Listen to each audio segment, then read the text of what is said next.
예, 오늘 우리 그 갈라디아서 10번째 시간인데요. 하나님께서 바울을 통해서 지금 하시고 계시는 일은 복음의 진리를 왜곡하려고 하는 그런 잘못된 사람의 생각들, 육신의 생각들을 드러내고 바른 진리가 무엇인지를 명확하고 선명하게 전달하시고자 하는 데 있습니다. 사실은 바울이 예루살렘 교회에 갔을 때 그곳에서 율법을 행하거나 할례를 행하거나 절기를 지키는 그런 유대인들을 향해서 그거 지키면 된다 안 된다 그런 메시지를 한 적이 없습니다.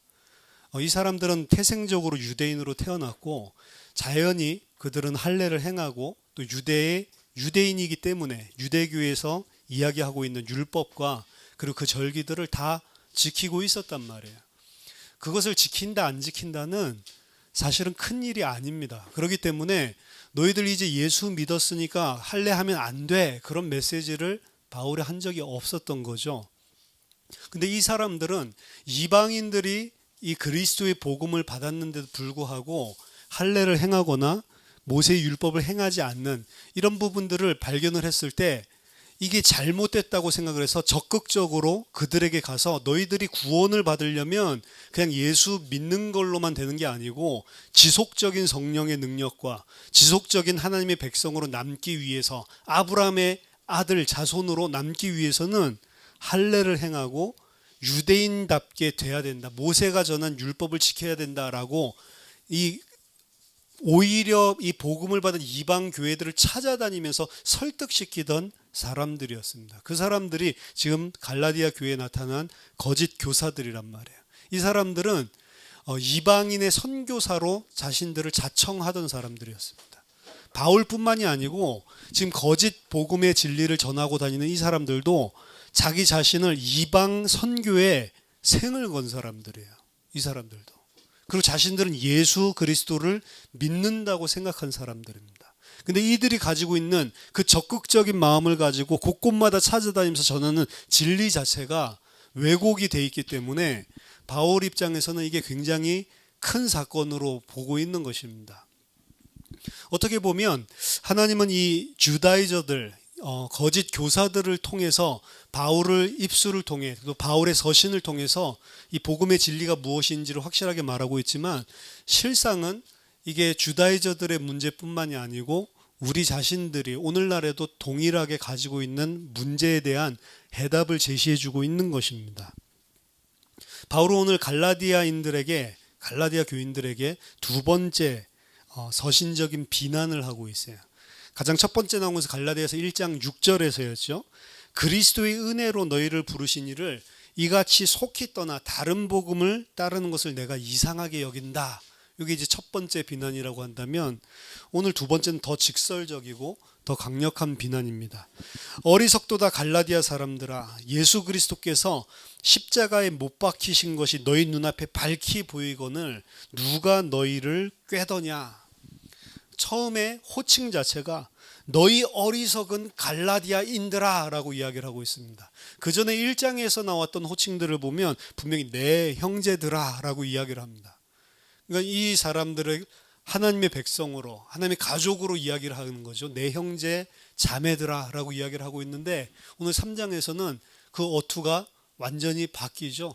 그래서 이 갈라디아 사람들아, 이 갈라디아인들아 라고 이야기를 하고 있는 겁니다. 마치 하나님의 백성이 아닌 것처럼, 하나님의 백성이 아닌 상태에 있는 사람을 부르는 그런 칭호로 시작을 하고 있습니다.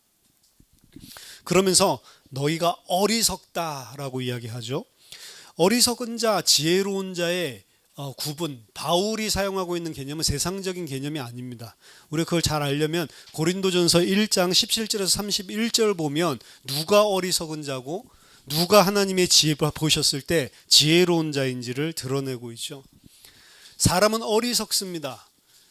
고린도전서 1장에 보면 사람들 가운데 뛰어나다고 하는 변사라든지 선비라든지 이 사람들이 가지고 있는 세상 지식은 뛰어날지 몰라도 하나님의 기준으로 봤을 때는 어리석다는 거죠. 그 사람들이 가지고 있는 세상적인 육신적인 기준에서의 지혜로움인지 모르겠지만 고린도전서 1장에서 이야기하고 있는 하나님이 봤을 때의 지혜로움과 어리석음의 기준은 한 가지입니다.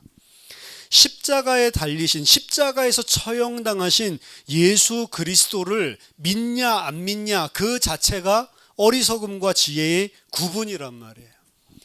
뛰어나고 안 뛰어나고 세상에서는 이런저런 기준을 갖다 끌어맞춰서 많은 이야기를 합니다. 부유하다 가난하다, 세상은 육신을 기준으로 이런저런 것들을 기준으로 갖다 붙입니다. 몇 평 아파트에 사냐, 아이들도 그게 있더라고요.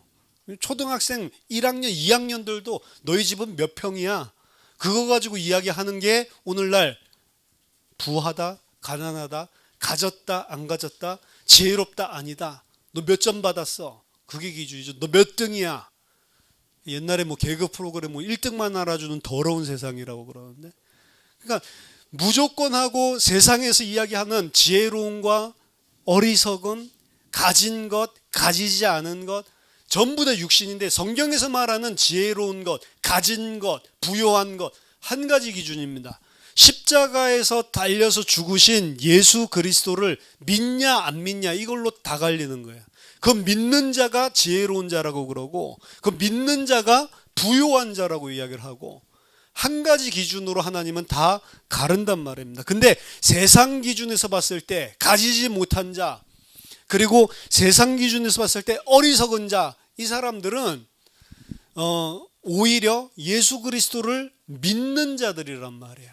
그래서 그 사람들이 봤을 때는 예수 그리스도는 어리석은 것으로, 미련한 것으로 보인다고 이야기를 하고, 반대로 하나님의 입장에서 지혜롭고 부유한 자는 그것을 구원의 능력으로 받아들인다라고 이야기를 하고 있습니다. 지혜는 이 예수 그리스도에 대한 말씀의 선포를 들음으로 시작이 되는 것이고, 어리석음은 이 그리스도의 말씀의 선포로부터 멀어지는 것, 떠나는 것으로 시작되는 것이 고린도전서 1장입니다. 그래서 유대인이나 헬라인이나 하나님 택하지 않은 사람도 이걸 들을 때 걸림돌이 되고 어리석은 것이 돼서 이 말씀, 그리스도의 말씀의 선포로부터 떠나고, 반대로 하나님께서 택하신 자들은, 그게 구원의 능력이 되는 자들은 그 그리스도의 말씀의 선포에 모두 다 귀를 기울이고 그 가운데 하나님께서 성령으로 역사하셔서 믿음이 생기게 하시죠. 따라서 지금 갈라디아 사람들을 보고 어리석다라고 이야기하는 겁니다. 이들은 그리스도의 속죄의 죽음과 부활로부터 떠나서 율법의 준수를 통해 구원을 유지하고 구원을 완성시키려고 하는 쪽으로 떠나고 있기 때문에 하나님의 입장에서, 그리고 바울이 고린도전서 1장에서 이야기한 그 기준에서 봤을 때 이 사람들은 어리석은 길로 지금 떠나고 있는 것입니다. 문법적으로 본다면 우리나라 성경에는 마지막에 나와 있지만 그 다음에 나오는 이야기가 누가 너희를 꾀더냐, 이게 먼저 나오는 겁니다. 누가 너희를 꾀더냐라고 하는 말의 원래 실제 의미는 누가 너희에게 마법을 걸었냐라는 의미입니다. 누가 너희에게 마법을 걸었냐. 거짓 교사들은 매혹적인 속임수로, 그리고 진리를 왜곡시킬 때 다른 사람들을 매혹적으로 현혹하기 위한 그런 속임수, 그걸 활용했다는 거죠. 그걸 드러내기 위해서 갈라디아인들에게 지금 그들이 마법을 걸었고 너희들은 지금 마법에 걸린 상태다라고 이야기를 하는 겁니다. 사실 할례라고 하는 것은 당시 로마 사회에서 이방인들에게서 혐오스러운 거였어요. 할례를 행한 게, 유대인들은 언약의 징표로 했는지 모르지만 그때 공중 목욕탕이 있었잖아요, 로마 시대에. 할례를 행한 사람 보면 놀림받고, 아이 저거 유대인이네, 아이 저 사람들 저거 할례했네, 이상한 짓 했네, 이 놀림당하고 왕따당하는 분위기였단 말이에요. 그래서 유대인들 가운데도 세속적인 사람들 많았잖아요. 뭐 사두개인도 그렇고 대제사장들도 그렇지만, 이런 사람들은 공중목욕탕에 가서 사실은 이 교제를 하고 사람들이랑 교제를 하고 해야 되는데 할례를 행하면 부끄러웠단 말이에요. 그래서 할례 회복, 복원 수술이 있었어요, 당시에. 그래서 유대인들 가운데 아예 종교적으로 그냥 뭐 율법이나 뭐 이런 거 상관없이 세속적인 사람들은 할례 복원 수술을 해가지고 그 부끄러움을 감췄단 말이에요. 왜냐? 이방인들과 같이 되기 위해서. 그거 하고 있으면 놀림 받으니까. 그러니까 이방인들 입장에서 혐오스러운 거였고, 왜 저 사람들 저기다가 그 칼을 대고 왜 저렇게 하지? 이해가 안 되는 일을 로마 시대 당시에 하고 있었단 말이에요. 그 혐오스러웠던, 일반적으로 혐오스러웠던 것들을 어느 정도로 이 사람들은 바꿔놨냐면, 이방인들이 할례를 너무 받고 싶고 그렇게 하는 것이 너무 이 자기의 선망의 대상이 될 정도로 완전히 뒤바꿔 놨다라는 거죠. 그래서 이 교사들이 할례에 대한 생각들을, 율법에 대한 생각들, 그렇게 매혹적인 것으로 바꿔놨다라고 하는 것은 바울이 그래서 마법사라고 지금 과장해서 이야기하는 게 과장 자체가 아니라는 것입니다. 갈라디아인들은 거짓 교사의 그 거짓 복음을 듣고 감탄을 했고, 믿음을 영역에 떠나서 이제 마법, 미신의 영역으로 거꾸로 들어가고 있는 것들을 바울이 그 한 표현으로 보여주고 있는 겁니다. 율법의 준수가 마치 구원을 주는 것 같이 그 메시지를 받아들이는 것은 마술신앙, 미신신앙으로 회귀하는 것이다 라는 것을 보여주고 있는 것입니다. 눈앞에 그리스도께서 십자가에서 처형당하신 것이 밝히 드러나 있는데, 밝히 드러내 주셨는데도 불구하고 또다시 그 미신과 같은 율법 준수로 다시 돌이키는 것은 마법에 홀리고 마법에 걸려 있다라고 이야기를 하는 겁니다. 내가 너희에게 다만 이것을 알려 하노니 내게 단지 한 가지만 대답하라. 요 의미입니다. 너희가 성령을 받은 것이 율법의 행위로냐 혹은 듣고 믿음으로냐. 이제 성령을 받은 것, 요걸 기준으로 이야기하죠. 성령을 받은 것.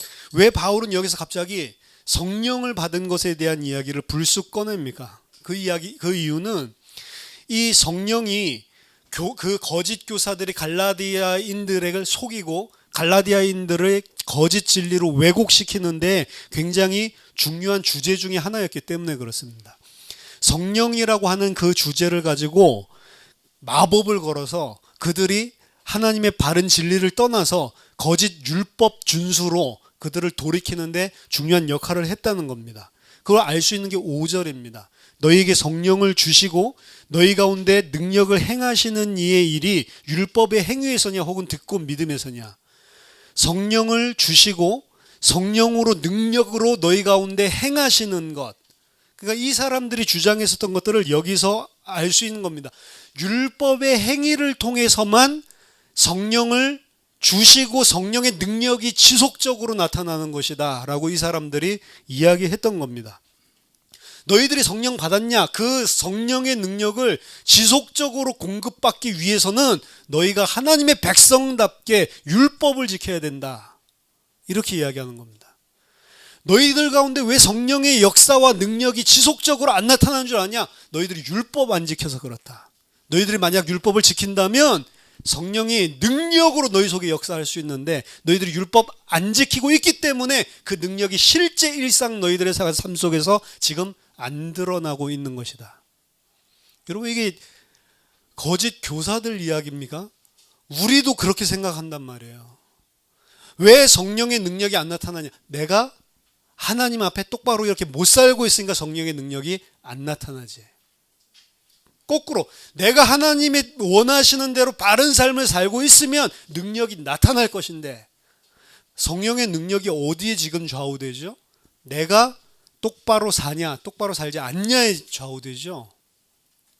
이게 지금 거짓 교사들만 이야기하고 있는 게 아니고 오늘날 교회 성도들이 일반적으로 가지고 있는 생각입니다. 결국에 성령의 능력이 나의 어떻게 하는 행동에 따라서 달라진다라고 착각하고 있는, 그리고 그러한 사상들이 사실은 교회 안에 만연해 있습니다. 우리 자신도 그렇게 생각, 내가 뭔가 거룩하게 살면 성령이 내게 능력으로 역사할 것 같고 내가 거룩한 삶을 살지 않으면 성령의 능력이 안 나타날 것 같죠. 그러니까 성령의 능력이 나타나게 하기 위해서 시험 보기 전에는 갑자기 기도도 하고 경건해지고, 그렇죠? 교회 건축할 때는 갑자기 특별 새벽 기도하면서 경건해지고, 왜? 그래야 성령의 능력이 나타나니까. 작은 것 같지만 우리는 그 메시지가 더 맞다란 말이에요. 우리 태생적으로. 그게 세상의 기준이고 그게 세상에서 가르치고 있는, 내가 하는 거에 따라서 거기에 대한 보응으로 오는 것.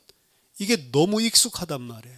그러니까 성령도, 성령을 받는 것, 또 성령의 능력이 나타나는 것도 우리는 내가 하는 거에 달려있다라고 보는 거예요. 그러니까 밤샘 철야 기도를 하는 겁니다, 사실은. 밤샘 철야 기도하는 거 행위 자체가 나쁘다 그 소리가 아니고 그 배경 가운데 뭐가 깔려 있는지를 보셔야 된단 말이에요. 그래서 뭔가를 해내면 내가 뭔가를 이거 견디고 잠도 자지 않고 그리고 또 먹는 것도 굶어가면서 뭔가를 해내면 거기에 하나님이 능력으로 역사한다라고 하는 그런 개념 자체가 얼마나 많습니까? 그게 바른 성경에서 말하는 금식과 그리고 밤을 새서 기도하는 그 기도의 의미가 아닌데 우리는 뭔가 공덕을 쌓아서 그 하나님의 능력이 나타나는 것처럼 착각한단 말입니다. 따라서 바울은 처음 갈라디아인들이 성령을 받았을 때의 지점으로 지금 끌고 가고 있는 거예요. 어떻게 너희들 마음 가운데 성령이 임했었냐? 그렇죠? 너희는 성령을 어떻게 받았느냐? 율법을 준수함으로써 받았느냐? 물어보는 겁니다. 아니면 여기 우리나라 성경에 뭐라고 되어 있죠? 아니면 듣고 믿음으로냐라고 되어 있죠. 정확하게는 헬라 원어에는 아코의 피스테오스를 통해서 받았느냐. 듣고 믿음으로 이 소리가 아닙니다. 아코의 피스테오스는 너희가 율법을 준수함으로 성령을 받았느냐 아니면 아코의 피스테오스를 통해서 받았냐. 이 이야기를 지금 물어보고 있는데 아코의 피스테오스를 전통적으로는 듣고 나서 믿는 것으로 보통은 해석을 해왔습니다. 아코에라고 하는 것은 들음이라고 하는 듣는다, 아쿠오라고 하는 동사의 명사형이에요. 아코에라고 하는 것은 듣는 능력, 능동적으로 내가 듣는 행위, 그것을 가르칠 수 있습니다. 의미할 수 있어요. 그래서 전통적으로 해석한 거대로 해석할 수 있습니다. 물론. 하지만 많은 학자들이 여기에 대해서 논란이 엄청나게 많아요. 아코에 피스토스라고 하는 이 표현 자체가 특이한 표현이기 때문에 반대로 듣는 행위, 듣는 능력, 이걸 능동적으로 말하는 게 아니라 수동적으로도 아코에를 해석할 수가 있는 것입니다. 전통적인 해석과 많은 주석가들은 능동태적인 의미로만 듣는 행위에 대한 언급으로만 해석을 해왔습니다. 하지만 이때에는 그렇게 해석을 한다면 지금 어떻게 바울이 대조를 하고 있는 거냐면 너희가 성령을 받았는데 그게 율법을 너희들이 행해서 받았냐 아니면 너희가 그 말씀을 듣는 너희의 행위에 의해서 하느냐. 둘 다 어디에 지금 방점이 있냐면 행위 안에 방점이 있어요. 행위인데 행위 종류가 다른 거죠. 듣고 믿는 행위를 너희가 통해서 받았냐 아니면 너희들이 율법을 행해서 받았냐. 근데 우리가 지난주까지 계속 살펴봤지만 바울이 이야기하고 있는 대조점은 사람의 행위에 근거한 대조점이 아니란 말이에요. 그렇죠? 그리스도의 복음으로 말미암은 거냐, 그리스도의 믿음으로 말미암은 거냐, 사람이 하는 거냐 하나님이 하는 거냐, 이걸 갖다가 계속 대조를 이루었잖아요. 근데 갑자기 오늘 3장에서 이걸 갖다가 또다시 사람이 행하는 것들 중에 행위 두 가지를 가지고 대조하는 게 말이 안 되잖아요. 앞에 문맥이랑. 너희는 어떻게 성경을 받았느냐? 너희는 율법 준수의 행위를 통해서 받았냐? 아니면 너희의 듣는 행위를 통해서 받았냐? 이렇게 물어보는 꼴이 된단 말이에요. 그러니까 듣고 우리가 믿어야지 이렇게 나오겠죠.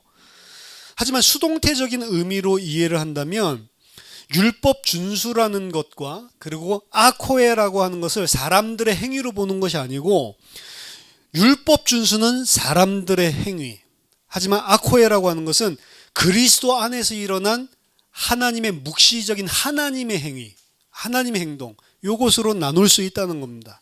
그럼 어떻게 되냐면 너희는 어떻게 성령을 받았느냐? 율법 준수, 너희의 율법 준수의 행위를 통해서 받았냐? 아니면 하나님에 의해서 전해진 메시지를 들음으로써 그렇게 되었느냐? 설명을 계속할게요. 로마서 10장 16절 17절에 보면 이 똑같은 표현, 아쿠에라는 표현이 나옵니다. 아쿠에라는 표현이 나오는데 로마서 10장 16절 17절을 보면 그러나 그들이 다 복음을 순종하지 아니하였도다. 이사야가 이르되 주여 우리가 전한 것을 누가 믿었나이까 하였으니 그러므로 믿음은 들음에서 나며 들음은 그리스도의 말씀으로 말미암느니라. 이거 너무 우리가 잘 아는 본문이죠. 로마서 10장 16절 주여 우리가 전한 것을 누가 믿었습니까? 라고 물어보는 이 이사야의 말은 이사야서 53장 1절 셉투아진트 버전 헬라어 번역본을 근거로 해서 따온 것입니다. 여기서 보면 주님 누가 우리의 전한 것을 믿었습니까? 라고 할 때 전한 것 있죠. 누가 우리의 아코에를 믿었습니까? 라고 이야기한단 말이에요. 거기서 따온 게 이 아코에란 말이에요. 아코에라고 하는 것은 히브리어로 쉐무아라고 하는 것을 번역을 한 것입니다. 쉐무아는 제2 이사야가 쓰여진 이사야서가 이사야서 40장 39장까지는 40장 이후를 다른 저자가 썼다 혹은 제3 이사야로 이렇게 나누는데 보통 40장 이후를 제2 이사야라고 부릅니다. 학자들이.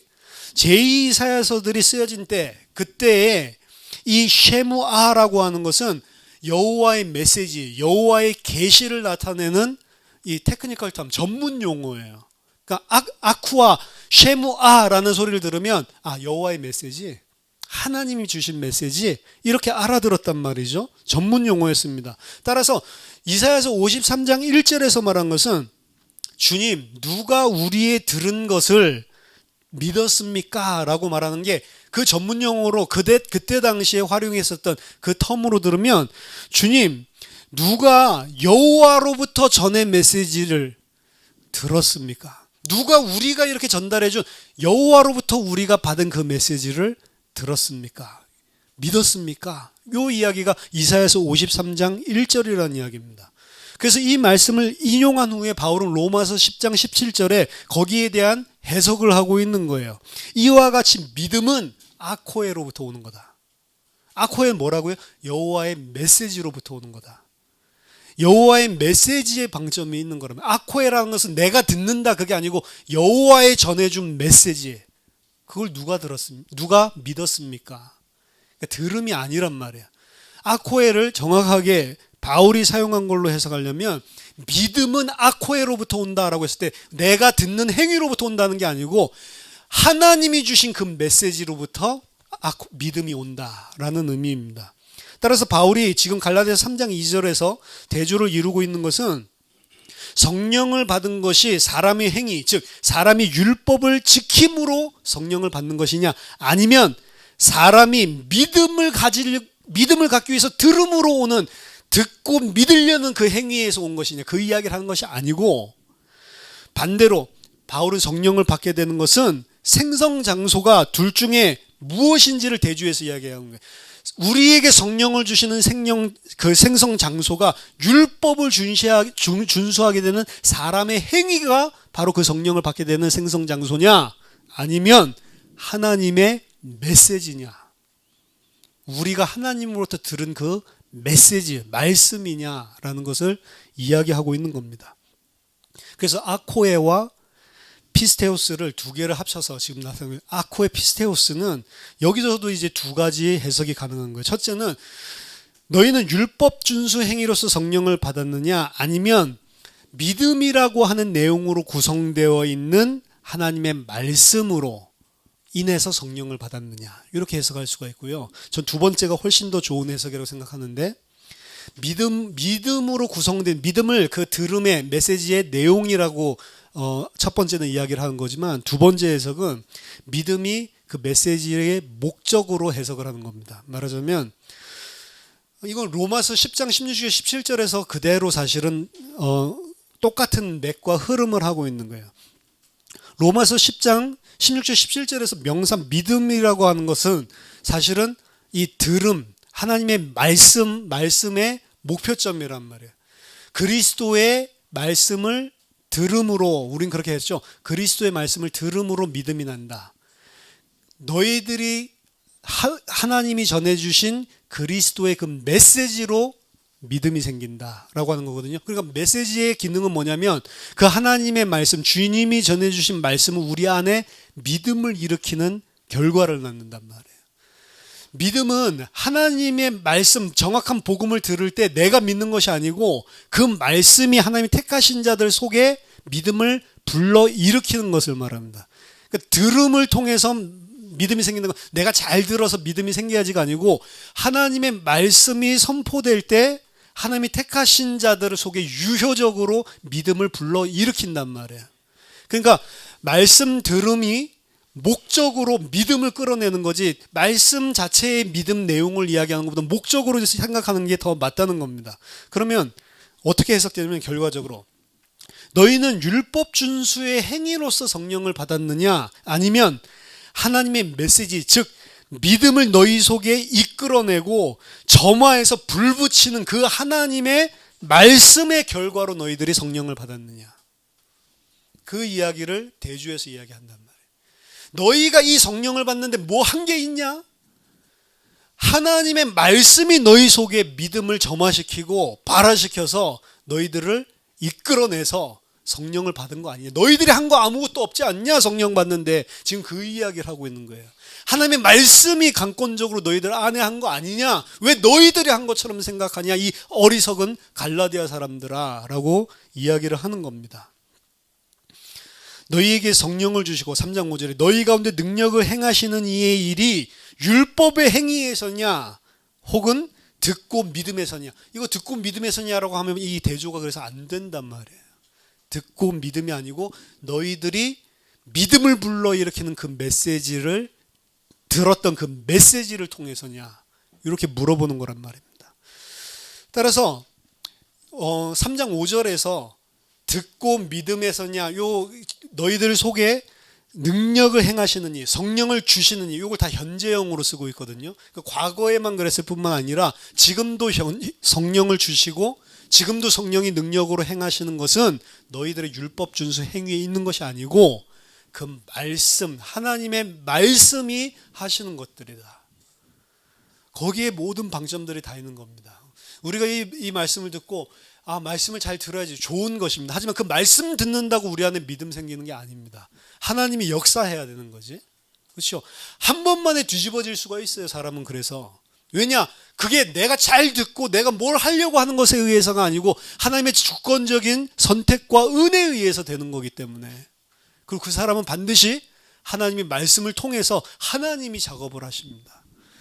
그래서 사실은 우리들이 사역을 하거나 그리고 또 교회 안에서 그리고 또 교회 밖에서 말씀을 전할 때에도 이 사실을 분명하게 인정을 하고 해야 됩니다. 안 그러면 우리는 마치 우리가 무엇을 잘 설득한 것처럼 생각을 하기가 쉽고 그리고 또 이 사람이 무슨 잘하고 이렇게 했더니 하나님이 역사하셨다. 이런 식으로 오해하기가 쉽습니다. 계속 저렇게 하더니 하나님이 은혜를 주셨어. 계속해서 하나님이 저렇게 갈급하게 하셨더니 하나님이 은혜 주셨어. 야곱을 여러분 생각해 보세요. 야곱을 보면서 우리도 영적인 욕심을 냅시다 이런 메시지들이 얼마나 많은지 몰라요. 반대로 거꾸로입니다. 야곱이 영적인 욕심이 있어서 축복받은 거 아니라니까요. 태에 있을 때부터 뱃속에서 욕심이 있고 자식으로 떠나서 이미 하나님께서 복중에 있을 때 선택해 놓으신 거라니까요. 그 선택에 의해서 하나님께서 은혜를 주신 건데 거꾸로 더 딜레이 됐어요. 자기의 욕심 가지고 자기가 하나님의 은혜를 자기의 행위를 통해서 받아내려고 자기가 뭔가 그 하나님의 은혜를 받아내는데 뭔가 도움이 될 줄로 생각했었던 그 바울의 인본주의적인 육신적인 그 일 때문에 더 딜레이가 돼버렸단 말이에요. 더 많은 문제들이 발생을 했단 말이에요. 야곱은 자기가 영적인 욕심을 내지 않아도 하나님이 하나님의 시간표에 반드시 그 믿음 갖게 하는 겁니다. 왜? 하나님이 이미 태중에서 복중에서 이미 창세전에 갈라 놓으셨거든. 그렇죠? 그거에 의해서 되는 거라. 그러니까 야곱을 쳐다보면서 우리도 영적인 욕심을 내자. 틀린 메시지란 말이에요. 육신적인 걸 따르지 않고 영적인 것들을 진짜 새 하늘과 새 땅을 바라고 살자. 맞는 말이죠. 맞는 말이지만 야곱을 쳐다보면서 우리도 욕심을 부려서 하나님 앞에 영적인 걸 받기 위해서 막 이렇게 떼를 쓰고 이렇게 하면 거기에 대한 행위의 결과로 뭐가 오는 것처럼 오도하는 것은 거짓 교사들이 하는 거랑 똑같은 거란 말이에요. 3절에 너희가 이같이 어리석으냐 성령으로 시작하였다가 이제는 육체로 마치겠느냐. 시작과 마친다. 이 끝 텔로스를 말하거든요. 끝 지점, 출발점과 도착점을 가지고 있는 그 선적인 이미지를 가지고 지금 신앙에 대한 신앙생활 전반에 대한 이야기를 하고 있는 겁니다. 시초는 성령의 시간인데 그게 계속 성령의 시간으로 시작해서 가다 보니까 끝 종말의 시간, 마지막 시간은 육체로 끝나더냐. 그렇게 될 수가 있냐. 이게 서로 맞지 않는 부재의 대립상, 말이 안 되는 대립상을 가지고 지금 이야기를 하고 있는 겁니다. 너희는 성령으로 시작해놓고 지금은 육체로 완성되고 있느냐? 바울은 거짓 교사들의 메시지의 핵심을 비웃고 있는 것입니다. 말도 안 되는 사실을 냉소적으로 지금 질문하고 있는 거예요. 이 거짓 교사들이 말한 것들이 얼마나 말도 안 되는 거냐면, 이 사람들은 할례, 성기의 포피 끝을 갖다가 제거함으로써 완성되는 믿음이 하나님의 사람, 하나님의 백성으로 완성된다고 이야기하는 거예요. 그걸 갖다 너무나 말도 안 되는 거잖아요. 그 성기 포피 끝을, 그 육체를 가지고 있을 때에는 완성이 안 되는데 그걸 잘라버리면 그리스도인으로 완성된다? 사실 말이 안 되는 너무나 빈약한 논리를 가지고 있는 거잖아요. 갈라디아서 6장 12절 13절에서 그 이야기를 합니다. 무릇 육체의 모양을 내려 하는 자들이 억지로 너희에게 할례를 받게 함은, 그리고 13절에 너희에게 할례를 받게 하려는 것은 그들이 너희의 육체로 자랑하려 함이라. 아이가 태어날 때 자연적으로 성기를 덮고 있는 표피 끝, 그 표피 끝을 뭐라고 이야기하면 아크로비스티아라고 하거든요. 그 아크로비스티아를 잘라내는 것으로 그들은 자랑스러워한다. 근데 아크로비스티아를 잘라냈다라고 하는 것이 과연 너희들을 완전한 그리스도인으로, 완전한 하나님의 백성으로 만들 수 있냐라고 하는 겁니다. 창세기 17장 10절 13절에 이 할례에 대해서 가장 처음 등장을 하죠. 하나님께서 아브라함에게 주신 겁니다. 그래서 이제 그 다음 주에 살펴볼 아브라함 이야기가 나오는 거예요. 창세기 17장 10절 13절 보면 너희 중 남자는 다 할례를 받으라. 이것이 나와 너희와 너희 후손 사이에 지킬 내 언약이니라. 너희는 포피를 배워라. 거기서 헬라어 성경 보면 아크로비스티아를 배워내라 라고 이야기를 합니다. 이것이 나와 너희 사이의 언약의 표징이니라. 이에 내 언약이 너희 사르코스, 너희 살에 있어서 영원한 언약이 되려니와, 이렇게 이야기를 하고 있어요. 그러니까 이 본문을 가지고 이야기하기가 너무 좋은 거죠. 거짓 교사들은. 봐라. 아브라함 창세기 17장 봐라. 아크로비스티아를 배워내고 그때 살에 내 영원한 언약이 있을 거라고 아브라함에게 약속하지 않았냐. 갈라디아서 5장 16절에 내가 이르노니 너희는 성령을 따라 행하라. 그리하면 육체의 욕심을 이루지 아니하리라. 성령을 따라 행해라. 아크로비스티아 그 배워내는 그 율법의 행위 그거 따라 하지 말고 너희는 성령을 따라서 행해라. 그러면 어떻게 된다고요? 육체의 욕심을 이루지 아니하리라. 지금 이 갈라디아서 5장 16절에서 이야기하고 있는 것과 그리고 갈라디아서 6장에서 이 포피 배워내는 이 이야기, 요게 굉장히 중요한 겁니다. 왜냐하면 그게 다 뭐를 지금 목적으로 하고 있는 거냐면 육체의 욕심을 이루지 않는 것과 관련되어 있는 거예요. 거짓 교사들이 육체의 욕심을 제거하는 것이 우리만 그런 것이 아니고 성경 안에서 이야기하고 있는 것, 그 죄성, 그걸 갖다가 배워내는 것을, 그걸 잘라내는 것을 이 하나님의 사람으로 완성되는 완성지점이라고 봤습니다. 근데 그게 완성되는 것, 육체의 욕심을 이루지 않고 완전한 하나님의 백성으로 서는 것이 아크로비스티아를 베어냄으로 된다라고 주장했던 게 이 거짓 교사들이에요. 근데 바울은 그걸로 안 된다는 겁니다. 성령을 쫓아 행하는 걸로 되는 거지, 인간이 그 포피의 살점 하나 빼어낸다고 육체의 욕심이 없어지는 게 아니다라고 지금 이야기를 하고 있는 겁니다. 육체의 욕망을 제거하는 것이 온전한 죄성을 제거하는 것이고 완전한 구원에 이르는 것이다라고 하는 것은 그때 당시에 쿰난 공동체나 그리고 공동체 규칙 이런 것들을 찾아보면 전부 다 이야기를 하고 있어요. 결국에 우리가 하나님의 백성으로 어디에 나가야 되냐? 육체의 욕심을, 죄성을 제거하고 온전해지는 것. 근데 그 온전해지는 것으로 바울이 이야기하는 것과 율법 교사들이 이야기하는 게 다르다. 율법 교사들은 아크로비스티아를 베어내야, 그러면 너희들이 그 육체의 욕심을 그 베어낸과 함께 베어내고 죄성이 제거된다라고 이야기를 하는 거예요. 그러니까 바울이 우습다는 거죠. 그 살점 하나 베어낸 거 가지고 너희가 육체의 욕심을 베어내고 완전한 자리에 갈 수 있다고 보는 거야. 성령으로 너희들이 시작을 했는데 끝에는 육체의 포피 베어내는 거 가지고 완전한 끝에 갈 수 있다라고 생각을 하는 거야.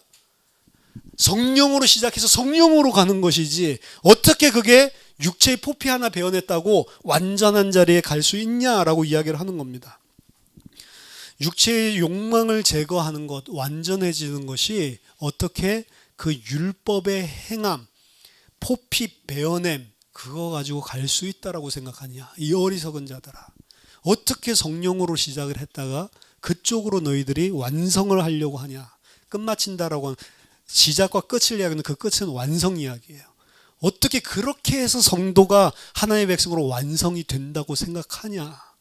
이렇게 사실은 아주 극단적인 율법의 행위는 여러 가지 좋게 설명을 할 수 있지만 여기는 약간 비하시켜서 어떻게 그냥 그 살점 하나 잘라내는 거 가지고 너희들이 완전해질 수 있다고. 그게 어떻게 육체의 욕심을 제어하고 사라지게 할 수 있단 말이냐. 극과 극을 보여서 이야기하는 거지만 결국에 율법을 행함은 지금 이 논리랑 똑같다는 이야기예요. 내가 무엇인가를 행해서 완전한 하나님의 백성이 될 수 있다라고 생각하는 것 자체가 마치 살점 하나 잘라놓고 내가 이제 완전해졌어 라고 생각하는 그 수준으로 극과 극으로 분명하게 선명하게 보여주고 있는 그런 이야기들을 갈라디아서 지금 3장에서 그리고 5장 6장에서 계속해서 이야기를 하고 있는 겁니다. 4절에 너희가 이같이 괴로움을 헛되이 받았느냐. 과연 헛되냐. 여기서 괴로움을 받았다라고 하는 것은 사실은 뭐 괴로움이라고도 해석할 수 있는데 일반적으로는 경험했다라고 하는 겁니다. 많은 것을 경험했다. 이같이 많은 괴로움이 아니고 많은 것을 많은이라고 하는 것은 놀라운 일들, 토사오타를 이야기합니다. 파스코라고 하는 건 고생하다, 그리고 경험하다, 일반적으로 경험하다고, 그리고 그 앞에 있는 토사오타라고 하는 것은 많은 것들이 아니라 놀라운 것들. 너희들이 이같이 놀라운 것들을 경험을 했는데 이 이야기입니다. 너희는 그런 놀라운 일들을 성령을 최초로 이들이 믿었을 때 받은 그 사실을 이야기하는 거죠.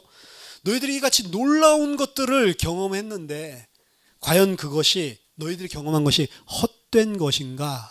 라고 이야기하는 겁니다. 헛된 것이라고 한다면 사실은 너희들이 성령을 받았던 그것이 무효화되어지고 그리고 너희들이 성령을 받았던 그 놀라운 경험이 사실 기각된다는 거죠. 너희들 분명히 그 그리스도의 말씀을 들음으로 성령이 너희들에게 분명히 왔는데 그것이 헛된 것이 되냐? 여러분 성령을 받은 것이 헛된 것이 돼서 어느 순간에 내가 잘못 생각했기 때문에 기각될 수 있습니까? 없습니까? 없죠. 성령은 줬다가 뺏었다가 그럴 수 있는 게 아니죠.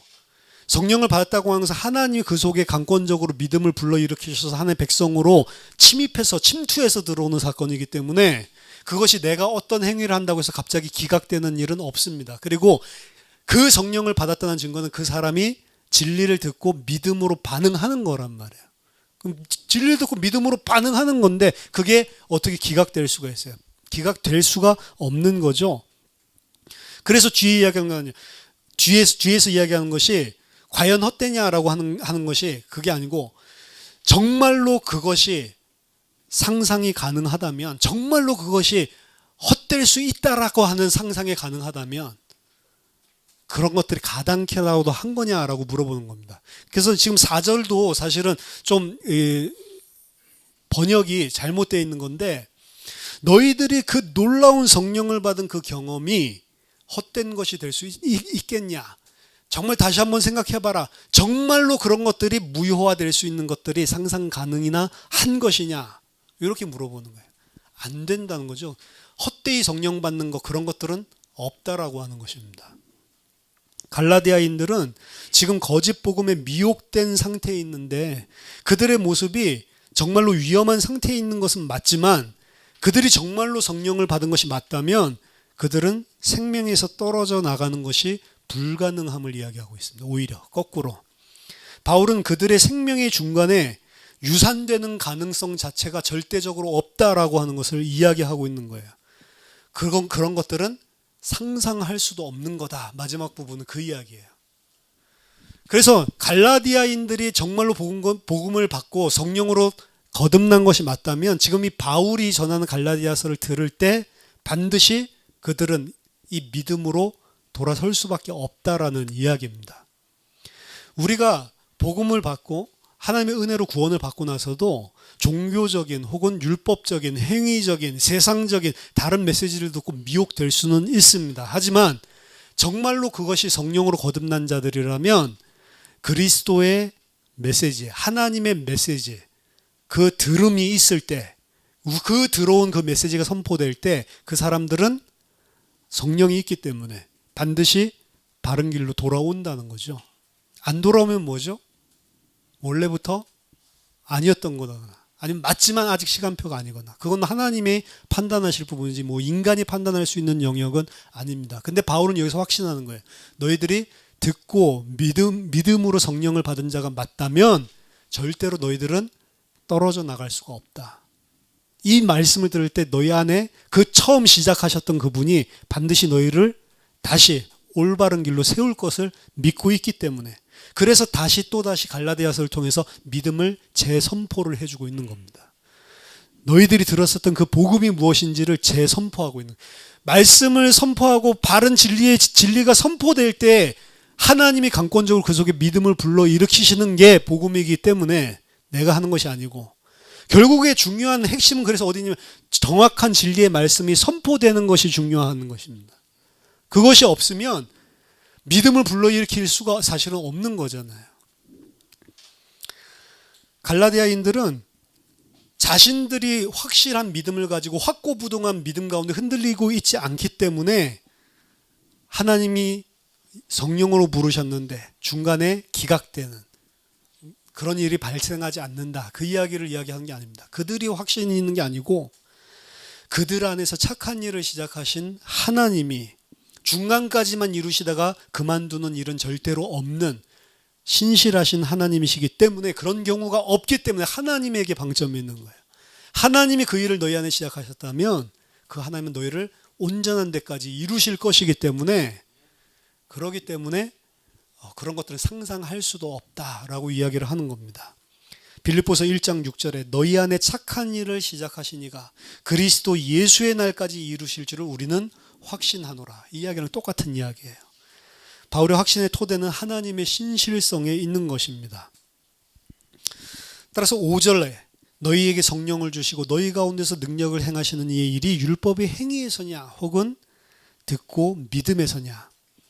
하나님이 지금 너희에게 성령을 제공하시는 것 그리고 너희들 공동체 가운데 성령의 능력으로 기적을 행하시는 것은 너희가 율법을 잘 준수하고 너희들이 하나님을 위해서 뭔가를 열심히 것을 행했기 때문에 하나님이 그 일을 하고 계시는 것이냐 아니면 너희의 믿음을 이끌어내는 그 말씀의 선포를 통해서 하나님이 주권적으로 하시는 것이냐 그 이야기를 최종적으로 묻는 것입니다. 그리고 이제 아브라함의 포피 잘라내는 그 할례에 대한 부분들로 이야기를 끌고 들어가는 거죠. 오늘 갈라디아서 본문을 통해서 어리석도다 갈라디아 사람들아 라고 이야기하지만 사실은 우리 개인에게 하는 이야기입니다. 어리석도다 구승애야. 너가 무엇을 가지고 성령을 받게 됐고 무엇으로 성령은 지금도 너희 안에 역사하냐. 우리는 그 방점을 나한테 찍을 때가 많단 말이에요. 내가 이렇게 행했으니까. 또 두려워하죠. 내가 이렇게 행했으니까 하나님 치시지 않을까. 그렇죠? 막 번개치고 이런 날 되면 그렇죠? 벼락 나한테 떨어지는 거 아니야? 그렇죠?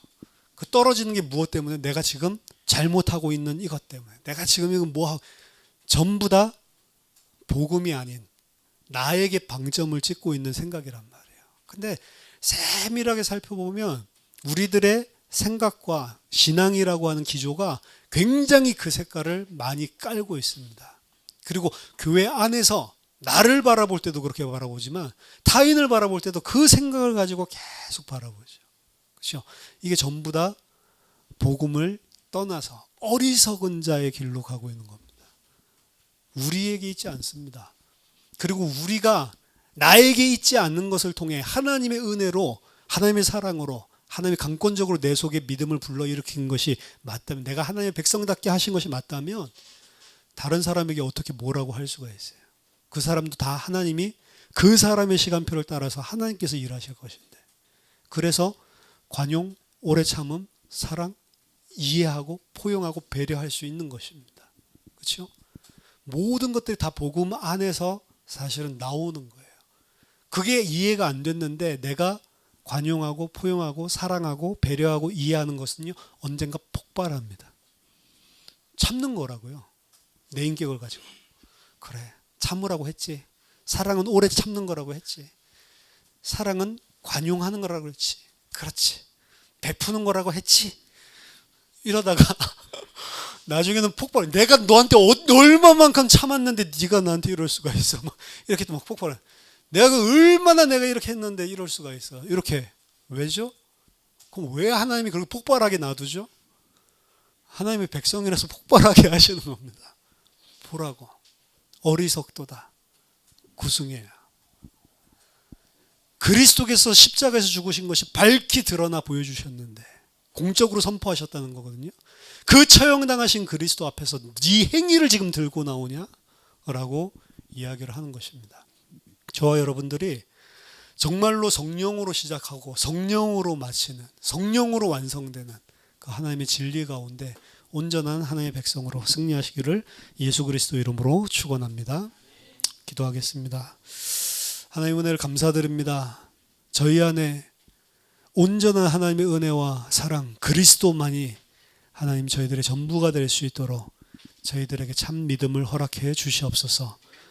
바른 복음의 진리를 통해 우리가 가지고 있었던 모든 잘못된 세상과 육신과 행위와 율법의 기준들이 다 무너지고 그리스도 앞에 사로잡혀져 온전히 복종케 되는 온전한 하나님의 백성 되도록 축복해 주시옵소서. 예수 그리스도 이름으로 기도하옵나이다. 아멘.